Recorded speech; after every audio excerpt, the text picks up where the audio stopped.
जोहार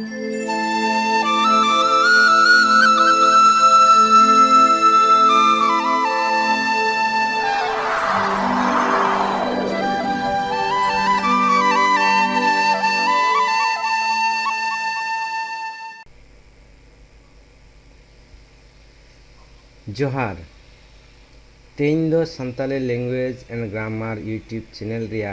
दोसार पॉइंट संताली पार्सी बाबत बुन बाडाय जोंगा अबो संताल को रोड पार्सी दो संताली कना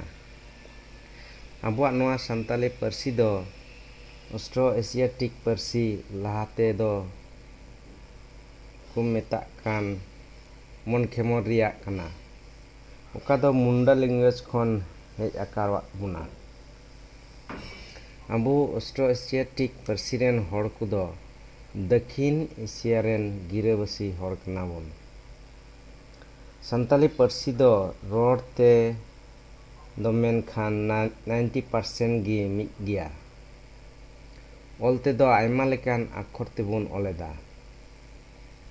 मेनखान संताली पार्सी रिया ऑलोक धारा रिया खुद दो हुयुक कना लैटिन खन हेज आकान संताली 1846 खन गे संताली ऑलोक धारा रे नोआ संताली अक्षर दो संताली अक्षर मेनते मानाव आर ऑल हेज आकाना इंडिया बांग्लादेश नेपाल भूटान और एटा दिसोम रे मेना को दो एकेन संताली तेगी जस्ती बुन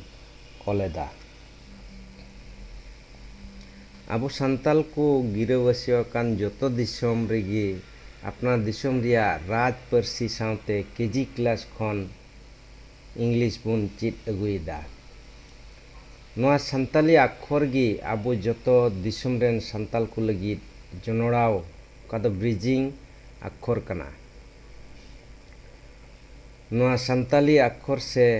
हारप ओलो चित लगी एडुकेशन सिस्टम से सोशल प्रॉब्लम बनुआ जोतो दिसोम रिया एडुकेशन पॉलिसी रे इंग्लिश सेलेक्टिन खन इंग्लिश सब्जेक्ट मेना केजी खन चेतान क्लास हाबी जोतो गी इंग्लिश तेगी बुन ओलो पढ़ाव कना नावाते अक्षर उपरुम और ओलो बांग चित लगाव बुना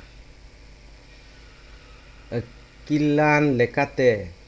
नोआ संताली अक्षर ओलोगो रे धर्म विरुद्ध कथा को अगुई दो एकेन मुरुक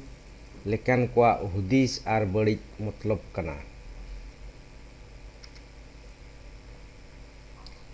इंग्लिश और संताली अक्षर ओलोगो रे उच्चारण लेकाते ओका ओका को दो 100% मिल गया एटा को दो 80 गी मिल गया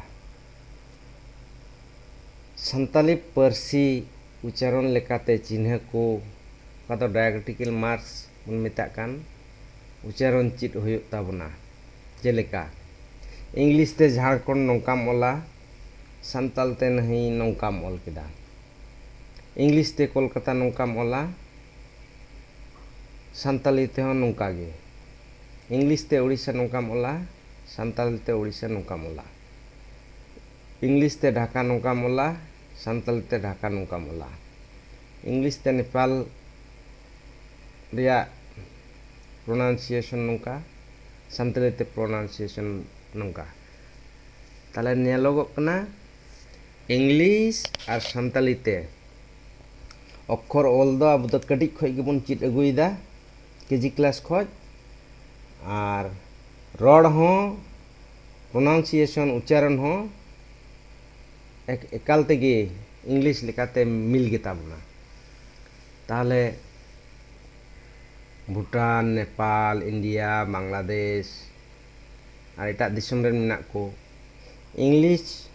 ऑल को चित लेखाय गे संताली ऑल होबन चितदा इंग्लिश पढ़ाव चित लेखाय गे संताली पढ़ाव चितदा धर्म निये धरती रे दो जाना इया बनुआ धर्म निये अकोय नोका रोड़ा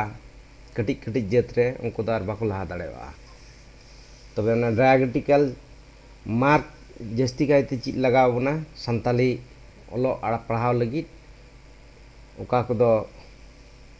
नोआ अबो सान्ताली हरफ रे व्यवहार कान इने खाज गे ऑल आर उच्चारण बन चित दाड़ेवागा अकिलान जहां देखो सान्ताली पढ़ा मेता लेखान उनी दो 50% सान्ताली उच्चारण तेगी पढ़ावमा सान्ताली रोड रिया उच्चारण लेकाते सान्ताली अक्षर जतो अक्षर खन जथाथा नोआ सान्ताली लैंग्वेज एंड ग्रामार चैनल रे अलगा तेगी सान्ताली अक्षर पारसी आर ग्रामार बन चेत आर बुझेव दाड़ेवागा तीन दो नियागी मा तबे जतो को अड़ी मानत जोहार आर सरहाव।